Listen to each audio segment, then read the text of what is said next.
Cook's Lunch again. I mentioned a couple of videos ago that I was working on the 30-day Dad Bod Buster Challenge free ebook, and it's live as far as I can tell. So I'll be posting the link at the end of in the description of the video, and also you can see it from the Twitter page, which is Fran Cook's Lunch, or the YouTube page. Well, like I just said, there'll be the link. So there you go. So today, well, I was going to talk about something else, but it kind of, I sort of woke up in a bad mood today.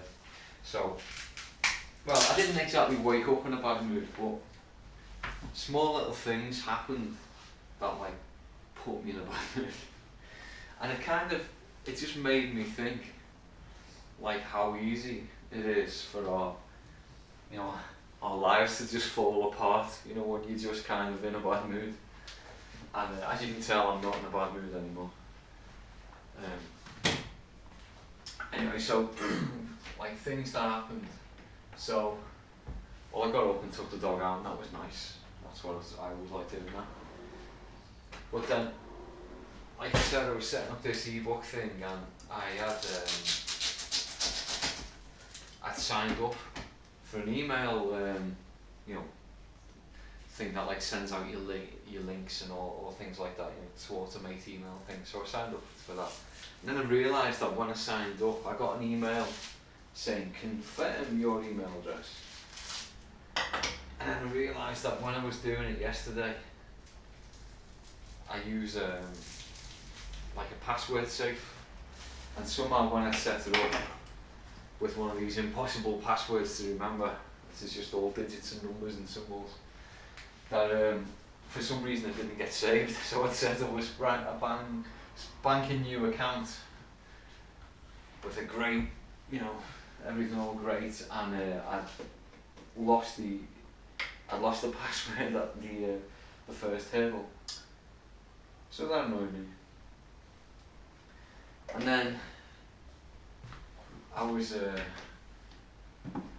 like I've often said, I've got 3 kids now. They're all in the same school, but my eldest and the rest of them go at different times. So I had to take my eldest at 8 o'clock. And for some reason there was just crazy traffic. There was like really bad traffic for the first time. There hasn't been up until now, which meant that getting back, for some reason getting back there was loads of traffic, but I don't get the other 2 up out of bed until I get back home from taking my eldest. So that meant that it was getting late. Both the kids were in bed, and it was nobody's fault, but it was just like another thing that was compounded by the fact that I was really annoyed at myself for losing the password for the other thing. And also, I had to take the dog to the vet today, so I knew that I had to do all these things, and time was compounding, and things were bit by bit going wrong, and I suppose I was most annoyed at myself for like messing up the email. And I was rationalising this to myself. I was thinking, look, your life's okay, you've made a mistake setting something up, and it's okay. I'm sure it'll get sorted out. I'm telling myself all this. It's not a big deal. So, your daughter got to school a little bit late. It's not a big deal. It doesn't happen every day. So the kids got up late. Well, it was okay because they actually they pulled it together, saved my bacon, and they had the breakfast really quick. They got dressed really quick. Everything was good, and we got there on time. So that was okay. The dog had to go to the vet. I took him to the vet. He's okay. The things that we thought were wrong with him, maybe he's okay. We don't know yet, but it's looking pretty good. He's okay. So I didn't even get back from the vet too late, so I was stressed that I was going to, miss doing stuff at work and things, and I got back and it was all okay. But all that angst, I can still feel it here, even now. I can just feel it there. If I think about it, it's there. And it's like, I like to think that I've pretty much got my life together, in the sense of, not that things can't go wrong, but, I try not to beat myself up about things that I can't control, or even things that were my mistake, but, nobody died. It's okay, we can deal with it. But it's not that easy to just, let that go. And I'm aware of these things, people who don't even, it doesn't even occur to them that not only, these things just build up inside you, and if you're not aware of them, they can make you do things. Well, no one can make you do things, but they cause you to do things that, are just stupid. And so, I was listening to this podcast the other day. I'm a subscriber to Unslaved, which I love, and I recommend it. But there was a guy, he's written a book and stuff, and whatever. And one of the things that he was saying is he was born born with no legs and without his right hand. And he's like a really successful guy and stuff, and he's got a career, and he's an academic and all stuff like this. And one of the things that he realised was, what he realised very young, is that you are not your body, in the sense that what your body is doesn't define you. And for instance, if you're missing both your legs and your right hand, it doesn't mean that you're 30% less of a person than anyone else. And he said that it took him longer to realise this, but also, you are not your mind. And so, it was kind of funny when I heard him say this, because it reminded me of something, like a realisation that I came to several years ago, but for somehow I just forgotten it.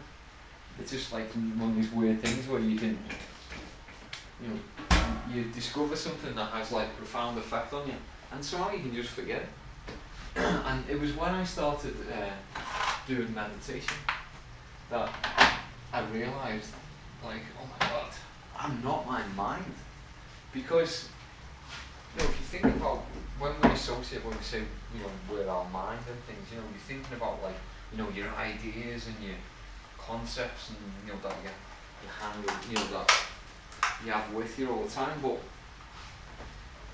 if anyone's really honest about the thoughts and their ideas and stuff, we don't actually generate them ourselves, or we certainly don't generate them via the ego, via you don't think an idea into, thoughts just appear, and then you can mull them over and transform them into actions, or deepen them into some kind of hypothesis, or whatever you want to do. But that thing that just pops in your mind is just, you didn't do it, or at least you can't take any credit for it because you didn't do it consciously.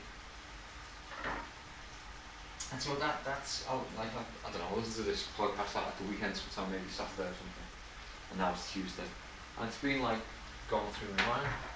And it was today when I was just annoyed at things, that it's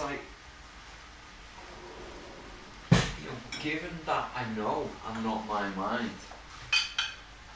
why am I annoyed by just this kind of thing that's going around in your mind constantly. That's just, and it's only there. The only reason that I'm moaning over is to sort of like wind myself up or something. I don't know. I don't know why exactly I was doing it, because if I knew exactly why, then maybe I could just turn it off. But I know techniques where I can, like, later I'll do some tapping or something and just make this go away, because I'm aware that feeling this, although it's instructive, and I didn't want to get rid of it until like I spoke about it so that I could feel it, like, and explore it as I'm talking to you. It's not good. So I'm sure every man who's listening to this has done this, or even woman who's like married or whatever. When you just play back something that your wife has said, just to like annoy yourself and rile yourself up. It's ridiculous. I think about it, and it's just ridiculous. And then after a while, like when you catch yourself doing it, or when I catch myself doing it, it's just like, all right, stop being a child, stop it now. And then you just let it go, and that's it. And it was one of those things that that's like something that Sam Harris has spoken about. That I used to really like Sam Harris, and I sort of lately with his Trump derangement syndrome, and he's gone a bit authoritarian as well with the whole COVID thing. I sort of like fell off a bit. I mean, I still listen to him sometimes, because I'm not some of the things I don't. He's obviously not an idiot, but for some reason he seems to have. I don't know. Let's just say we've gone down different paths when we go down. But anyway, one of the things that he says was that you've got like this. It's impossible to feel an emotion like for a long time. When something happens and it washes over you and then it's gone, and the only way that you can claw it back is by running it through your mind again, and then you feel it again, and then then it goes, and then you crawl it, you claw it back, and then you feel it again, and that's absolutely true. And it's one of those things that we really should watch that, because you can do yourself a lot of damage, and you can certainly, you can keep your stress levels higher than they need to be, for probably months on end, if you just like playing back things, and like, especially in the age of social media that we're in now, and like here's me putting this out, and social media is like a day-to-day thing, but it's so easy to just latch on to the thing that upsets you and just watch things like that compulsively, and it damages you, it really does damage you. And stress hurts. It's like, what was that? Bob Sapolsky's book, Why Don't Zebras Get Tumors, or something like that. And it's all about like cortisol levels and fight and flight and all this, that in the modern age we live in that. But it's so self-induced that that's what I was saying before, is like when something made me do whatever, it did. It's like we make ourselves react in certain ways, but we just set ourselves up. We charge our own emotions. We pack down the gunpowder of like rage and stuff, and it's like, oh, that's annoying me, put some more in. That's annoying me, put some more on. That's it. Now you get the lighter, and we sort of revel in that. It seems to be some kind of it's just craziness, and it's just completely avoidable. We don't need to make ourselves suffer. And in fact, there are techniques like I said, I'm going to do some tapping a bit later on to like just get rid of this feeling, which actually just talking about it, it's already going away. I can feel I'm feeling more relaxed, and it's like I kind of said earlier on in like many videos ago, the reason I do these type of things is sort of a bit like a therapy session for me, where I just explain how I'm thinking, and you're explaining it to someone. But I also think that it's like, I like to think of this as me, I'm talking to myself, but like say myself from like a few years ago, when I could have done with someone actually setting me on a, not having me stumble around and trying to figure stuff out. And it's kind of not that you need to figure stuff out for yourself, but sometimes it's nice if someone can just like put a few breadcrumbs, where you can sort of know where you want to go. And so obviously I can't send this back to myself, but hopefully there's other people who are sort of trying to figure things out, and wondering why life is the way it is and things like that. And why do we have why are we in Plato's cave type of thing. Why is all this social media and just put in front of our faces, and the algorithms are done so that you are shown the most outrageous thing that you can tolerate, just to make you interact, but not even interact in like an engaging way, like, oh, that's an interesting thing, I think I can contribute to that, why don't I have a comment? No, it's just like, I hate Taylor Swift, that type of thing, which must amuse me no end. But anyway, so another thing I was thinking about, so I had quite a nice interaction with so the guy, when I did the video the other day about the moral compass, like I've had like sent some tweets and stuff to the guy who inspired me, about his tweet, and it just made me think, like, although the internet is kind of like a trash fire, it doesn't have to be. You can. It's so easy to just pick out the bits that you like. Excuse me. You never suppress a yawn. It's easy to just get the things that we like, and or the things that we don't like put aside, or if you want, you could point out to someone, I don't like the way you're talking, but in the same way that if I'm walking down the street and I see someone in a t-shirt that I don't like, I don't say, excuse me, I don't like your t-shirt, because why would I do that? Excuse me, do you realise you're ugly? Oh, hey mate, you're fine, we don't do that, because it's rude, and you're absolutely not helping people. And like, although currently the internet is anonymous, I'm not sure it's going to be for much longer, but even so, it's like, even when it's not anonymous anymore, the whole fact that no one's going to come up and punch you in the face for a tweet if they live in America and you live in Europe, it's just not going to happen. Maybe I can imagine someone who gets really offended getting on a plane and flying over, but realistically speaking, that's just not going to happen. Why am I yawning? I think it's the relaxation, feeling better, and it's,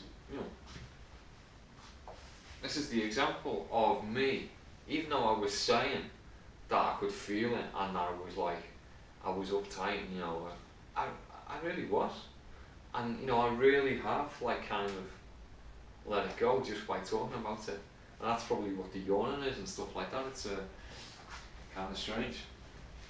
Well, yeah, like I was saying, I think it's also because I'm getting onto a positive note, which is like the first positive note that I feel like I've been on all day, after being annoyed and stuff like that. So anyway, as I was saying, we can pick out the positive bits of the internet. It's, you don't have to hate click everything. We can just, if we want, if you're in the mood, then you can just, a stroll through Twitter doesn't have to be like this kind of, outrage all the time. I have to admit, I follow people that I know are going to put outrageous things in, because I kind of want to have a toe in the zeitgeist, you know what I mean? Just to sort of know what's going on, but also at the same time, that zeitgeist, like the Twitter X zeitgeist, it's not like the day to day. So it's like I'm continually shocked by the things that I just think are so normal and known to everyone. People are like, I didn't know that. What are you talking about? Who's that person who's I think just because someone's got 5 million followers, they're kind of famous, and they're not. You know, in like large swathes of society, just because you're a big deal on the internet doesn't mean that you're a big deal. And you know, it's kind of strange though. But yeah, so that's kind of just, it's kind of been a self-fulfilling prophecy, this video of me saying, you know, make yourself feel better because you can and you should. So that was the big thing. So yeah, it was nice to actually get like more subscriber, you know, another subscriber. Whoa, yeah. And you know, it's you know, I think that, you know, these messages can help people, and I think that I'd like to think that maybe at some point someone will watch this back and go, oh, you know what, he did have a point. And maybe I'll just watch it back and laugh at myself. I don't know. But yeah. So I've got the ebook. I'll see if I can put I'll put the link in the description, because the link doesn't seem to be working. It's not sending out emails just yet. So once I get that fixed, then it'll all start happening. So it's one of those days where I'm too hungry to let the beds go soft. Oh, you might also be wondering why I mean, although I do largely eat the same food, when I'm doing a video, I always cook something where I can just like chop it up and leave it to cook. So like the day that I'm having a salad, and it takes like 2 minutes to make, I don't make a video that day, because obviously it'd be like, Fran sticks some stuff in a bowl and then says bye, rather than Fran cooking lunch. So, but you know, you will notice, like I've said time and time again, I'm like currently in the slow carb way, which is you know, low glycemic index carbs and stuff, and plenty of fish, plenty of healthy fats. So that explains why it's cauliflower, broccoli, red pepper, pinto beans. You saw me pour in some coconut oil at the beginning, and you know, a piece of frozen salmon, which happens to be wild salmon that you can get around here. Which is kind of round here, as in the shops, not wild salmon, as in like wild in the Madrid. Anyway, so yeah, that's pretty much my lunch cooked today. And it goes. I like to scrape the skin off the bottom and put it in the plate because I like to eat the salmon skin.